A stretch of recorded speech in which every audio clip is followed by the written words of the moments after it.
reçoit Fred Constant pour Géopolitique des Outre-mer. Le livre vient de sortir, livre très intéressant. Très documenté d'ailleurs, merci ce genre de bouquin. Mais ça nous a permis de faire le point sur beaucoup de choses. Alors, Fred Constant, il faut le dire, il est universitaire, il a été ambassadeur aussi de la Caraïbe. Oui, alors, il y a une première question que je voulais vous poser avant, en dehors du livre.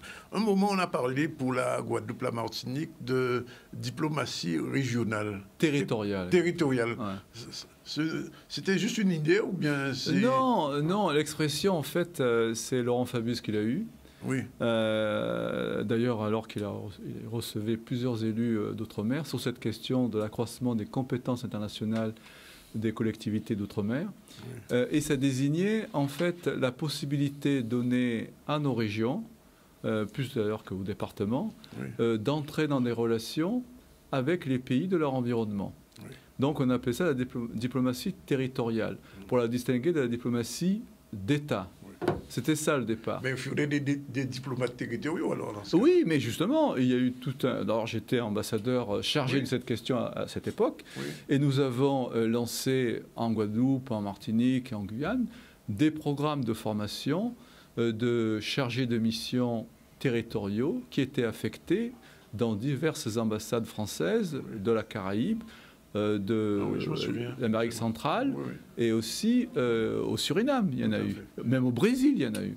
Oui. Malheureusement, ça n'a aussi en République tout à fait. Ça n'a pas survécu au changement de majorité oui. Dans certaines collectivités. Et j'ai cru comprendre qu'on redémarrait justement l'investissement de notre région au sens large oui. avec de nouveaux programmes de formation pour avoir des diplomates territoriaux. Hein, voilà. Alors, je disais que j'ai lu cet ouvrage Géopolitique des Outre-mer avec intérêt. Bien évidemment, je l'ai lu dans une lecture franco-française, c'est-à-dire j'ai cherché dedans ce qui concernait nos pays, la Guadeloupe, la Martinique et la Guyane. Il y a beaucoup d'informations.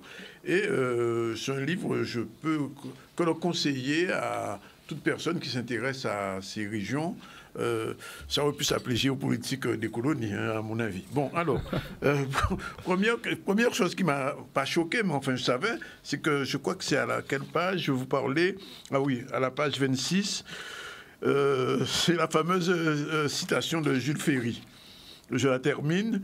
Il y a un second point que je dois aborder. Les races supérieures ont le devoir de civiliser les races inférieures.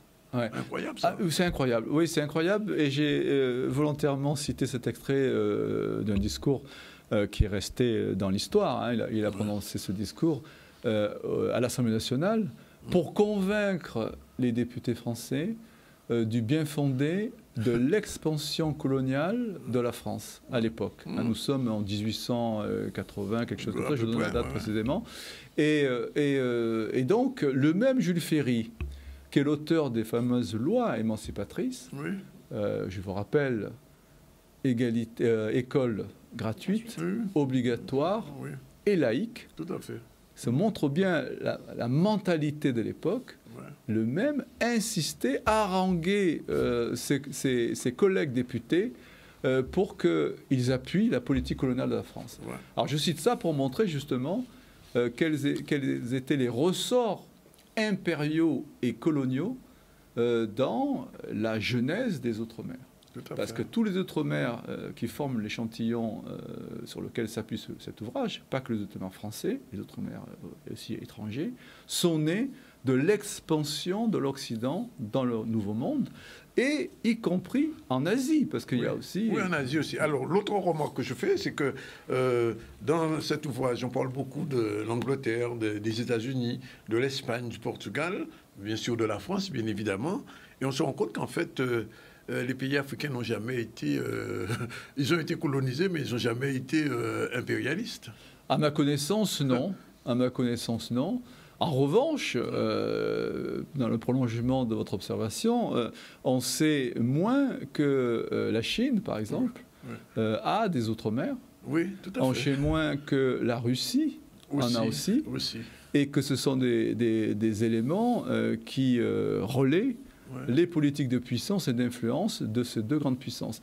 Au départ de l'ouvrage, j'ai considéré les 5 pays membres permanents du Conseil de sécurité des Nations Unies. Et c'est frappant de voir que parmi les 5 pays les plus puissants au monde, hein, je les rappelle, la France, les États-Unis, le Royaume-Uni, la Chine et la Russie, ces 5 pays disposent tous d'outre-mer aux 4 coins du monde. Oui. Hein. Enfin, alors, bon, c'est pour l'humour. La Guadeloupe a failli avoir une outre-mer avec Aves. Oui, bon. Effectivement, on peut le prendre de cet angle-là.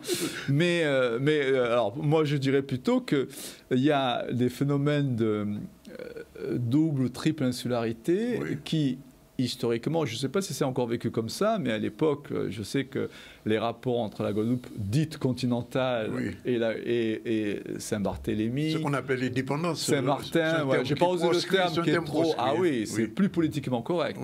La Désira, tout ça, était vécu sous ce mode-là. Hein, comme quoi on peut reconstruire des relations de domination à une autre échelle. Hein, voilà. Bon. Alors, Aves a été finalement donné au Venezuela. Ah, tout à fait. Ça a été réglé. Tout à fait, ça a été réglé. Et il n'y a pas de contentieux à ma connaissance. Non, il n'y a pas de contentieux. La Dominique a un petit peu voulu aussi. Oui, mais alors que pour rester dans la région, vous avez un contentieux qui est toujours. Les gens ne sont pas forcément au courant. Mais l'île de Navas, qui est une île qui se trouve au nord de l'arc des Petites Antilles, elle est revendiquée par Haïti. Oui. Elle est revendiquée par les États-Unis. Aussi. Et la constitution haïtienne stipule Navas dans le territoire national haïtien. Tout à fait. Et les États-Unis ne lâchent pas. On pourrait dire, mais une grande puissance comme les États-Unis, qu'est-ce qu'ils vont faire d'un petit pays qui est inhabité, hein, c'est, je crois, 5 ou 6 km². Et pourtant, les États-Unis tiennent à avoir une main sur cet îlot parce qu'il est situé dans son flanc sud, pour ainsi dire. Donc, alors, puisqu'on parle des États-Unis, il faut faire un petit focus sur Porto Rico, qui a un statut un petit peu particulier, qui ne fait pas partie des 51 États des États-Unis. Et pourquoi je vous dis ça, c'est parce que j'ai suivi un petit peu de près, parce que j'ai quelques amis là-bas. Après le dernier cyclone Irma, Porto Rico a été complètement dévasté. Et Trump, pour lui, c'était rien. Voilà, c'est un épisode que je relate dans l'ouvrage, effectivement. Parce qu'il est vraiment symptomatique des rapports entretenus entre les autorités centrales et les autorités locales d'un outre-mer. Ça aurait pu se passer, bon, je le dis pas maintenant forcément, mais il y a quelques années dans les rapports entre nos autorités centrales et les outre-mer français aussi. Hein. Tout à fait. Et donc Trump, premièrement, il n'a pas voulu se rendre sur les lieux. Alors que c'est des milliers de sans-abri. Oui, sans électricité, sans eau. Oui, et puis des morts, surtout, des centaines de morts. Centaines de morts, tout à fait, c'était énorme. C'est le cyclone Maria, hein, pas Irma. Maria. Et donc, ça se passe en 2017, hein, c'est tout récent. Donc, bon, son cabinet a insisté, il a fait des déplacements, et au lieu même de feindre la compassion, il a fait des sorties qui étaient toutes orientées dans le sens, mais de quoi vous vous plaignez? Tout fonctionne ici, les agences fédérales font un travail formidable, etc. À tel point que même le gouverneur, qui était à cette époque gouverneur du Parti républicain, a pris fait et cause contre le président Trump, hein, ce qui n'a pas arrangé ses affaires. Mais enfin, il a eu ce courage-là. Non, c'est symptomatique. Alors, autre remarque, depuis quelque temps, moins un an, je crois, nous avons une conseillère régionale qui est chargée, qui est présidente de l'Office de la biodiversité française.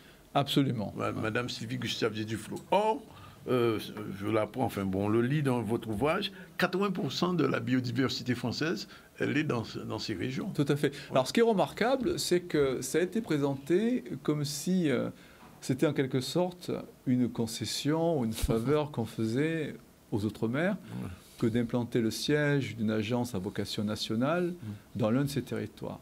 En réalité, c'est la transcription avec retard d'une réalité que personne ne peut contester. 80%, hein, je reprends le pourcentage que vous avez opportunément rappelé, de notre diversité nationale française, c'est les Outre-mer qui l'apportent. Et tous les classements que nous avons, par exemple, au niveau de l'Union européenne, le plus grand parc naturel, c'est celui de la Guyane. C'est celui de la Guyane, oui.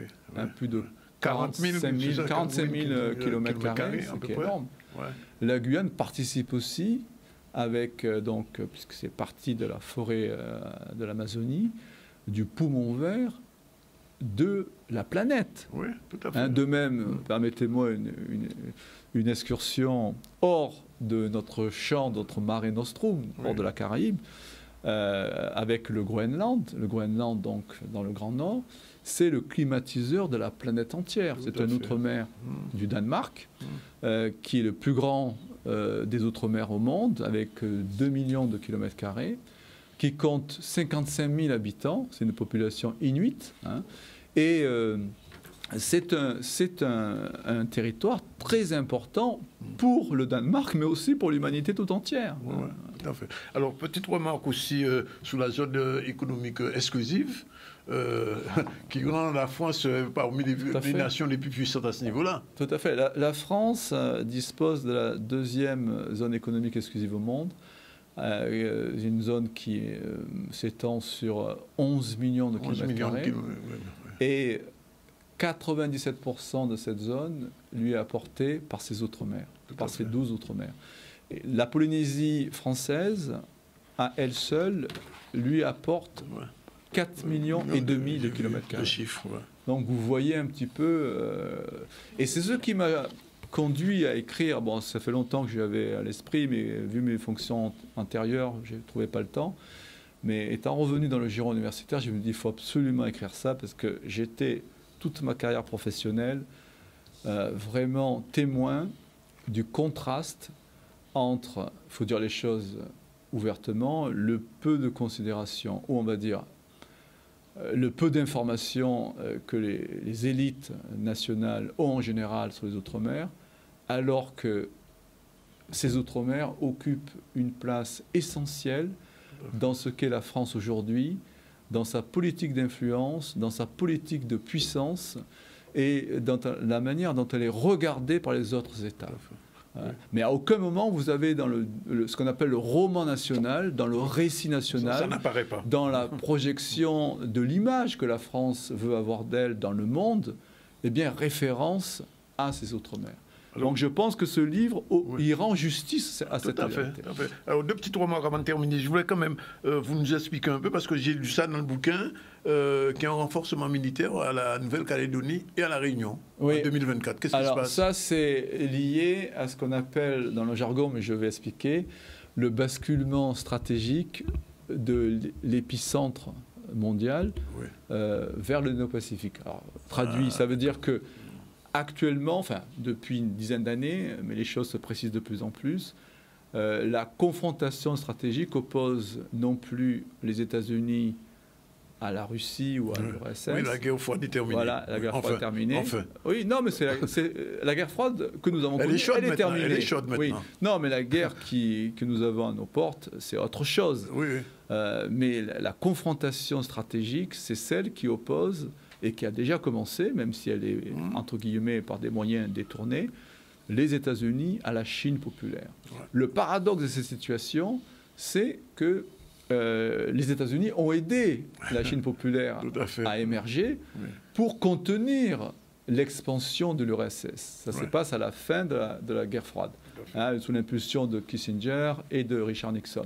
Donc, la France, voyant ce mouvement se dessiner, ce qu'on appelle la grande mutation géopolitique, eh bien, elle est en train, elle aussi, de se positionner. Et désormais, les Outre-mer Indo-Pacifique, la Réunion, Mayotte, les îles éparses du canal du Mozambique, la Polynésie française, la Nouvelle-Calédonie, Wallis et Futuna, constituent les hotspots de la géopolitique française dans l'Indo-Pacifique, aux dépens de la façade atlantique et de la Caraïbe. Ça, il faut l'avoir à l'esprit. Bien sûr, c'est pour ça qu'il faut que nos élus soient vigilants pour soulever, mobiliser d'autres leviers afin que nous puissions ne pas tout doucement sortir du radar des autorités nationales.